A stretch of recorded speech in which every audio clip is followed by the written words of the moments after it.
Here's some strange ensemble of things. What are they? Well, this is all something that I found during the year 2001. I'd already had a marvelous time in 2000, traveling the world and finding things. 2001 was very close to it. I found a lot of extraordinary, interesting things, and I've got at least some two lots to show you, I think, here.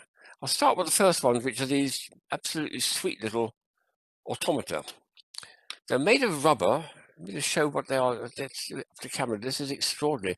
It's got a lot of detail on the actual thing itself. This one is he's he's we think he's part of the reptile world, you know, the Tyrannosaurus rexes, but this is something else. But that huge plume there, I thought when I first glanced at it, it came with an elephant, that it was a rhinoceros. It's not, but I have got a rhino to show you, and it's all soft rubber, you know, turn it inside out, etc. The body it goes on, I've had to take this apart because this one doesn't work anymore. Looks like this. Very nice. I love the interior of things, and there's a very, very nice mechanism in there with the tiny batteries.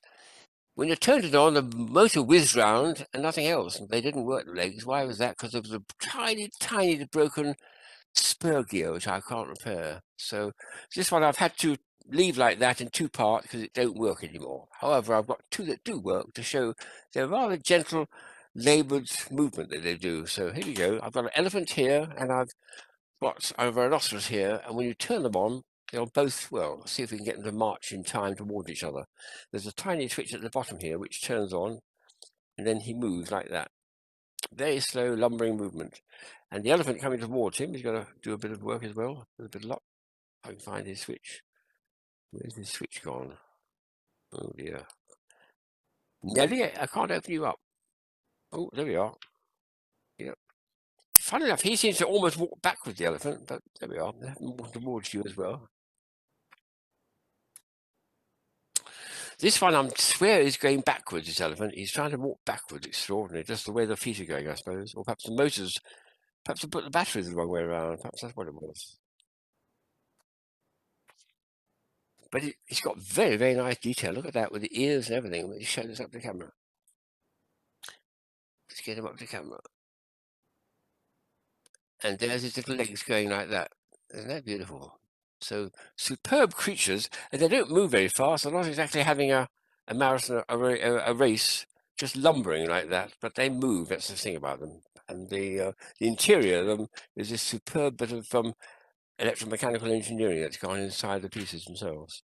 So that was the first thing I discovered in this lovely case of 2001. There were one or two other things. This one here was very bizarre. See if you work out what this is before I show you the answer. This is made by Alessi. It's a very fine and inventive Italian company who have a big stand at some of the trade fairs. And it's got that screw thread there, which is a good clue. There's a screw thread there. And it's a little creature standing there with his one hand raised and the other hand is holding it. And we open that like that, and that's now he's got an open mouth, and that's his hand going across there. Oh, just like a person going like this. No, like that.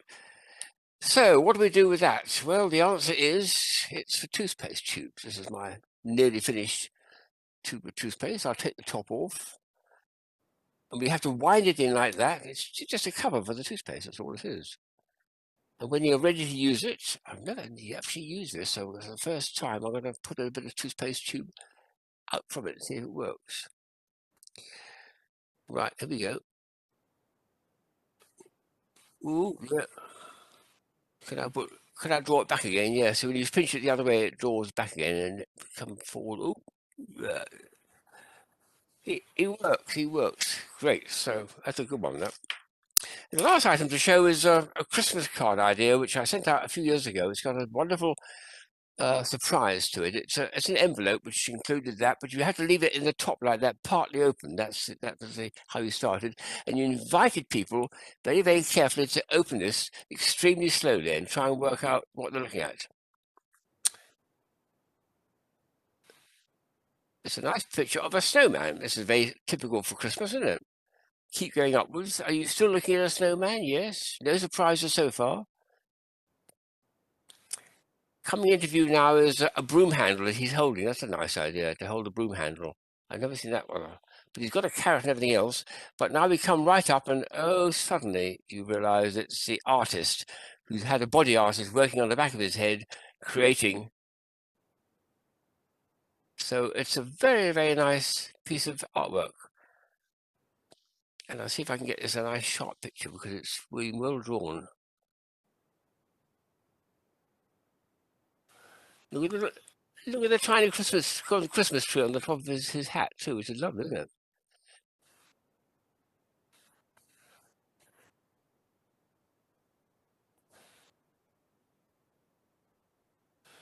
So that was a good year, 2001. There's another lot to come, but I mean, for me, it's more than just a 2001 film. It was a year when I found a lot of very nice items. That's one of them.